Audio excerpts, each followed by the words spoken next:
Beberapa tahun yang silam, ada cerita yang masih buram. Layaknya kasus yang masih memerlukan pembuktian. Kalau dipikir-pikir, betapa rumitnya cerita itu. Walau memang pada waktu itu, masih tersimpan sekelumit harapan yang bisa dijadikan sebagai pembuktian. Aduh, aku selalu menyesal mengingat cerita-cerita kelam itu. Tentang bagaimana perasaan yang tak kunjung terungkap. Tentang bagaimana 4 pilar pemempang hati yang pada akhirnya harus lenyap. Sedikit saja aku ceritakan, memang pada waktu itu, aku masih secara formal dengan dia yang sifatnya sudah tidak sejalan lagi denganku. Adalah bosan yang membuatku terengah untuk pergi. Karena pada dasarnya, sifat bosan itu bukan untuk dinikmati, tapi untuk dilawan. Salah satu caranya dengan beranjak pergi. Adalah kamu keluh kedua yang membuatku beranjak. Dengan senyuman khasmu, kamu sudah bisa membuatku terenyuh untuk bisa berdiri tegap di sampingmu. Kamu adalah rasa yang paling besar ketika waktu yang begitu gusar. Sialnya, aku masih terikat, lalu ingin menaruh rasa yang kuat. Bagaimana mungkin aku bisa melakukan itu? Menyakiti hati yang satu dengan hati yang lain.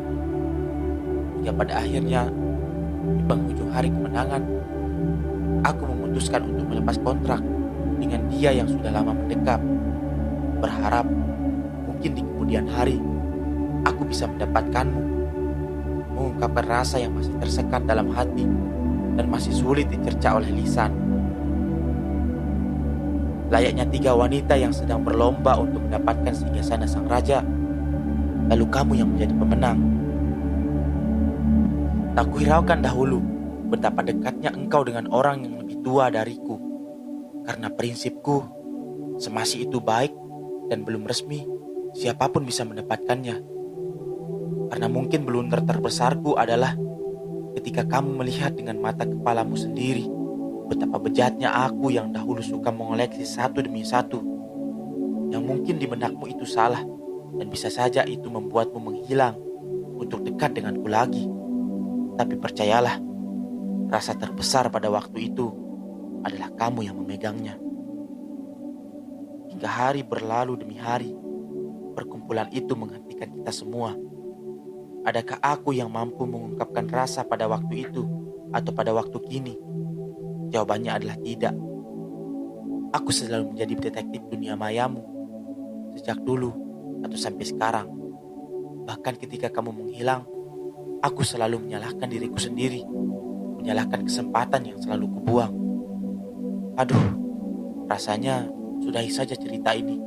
Sedari awal, aku memang sudah mengatakan ini terlalu rumit. Dialah ego yang membuat kita renggang. Bertegur sapa saja kita tak mampu. Lalu bagaimana dengan rasaku sekarang?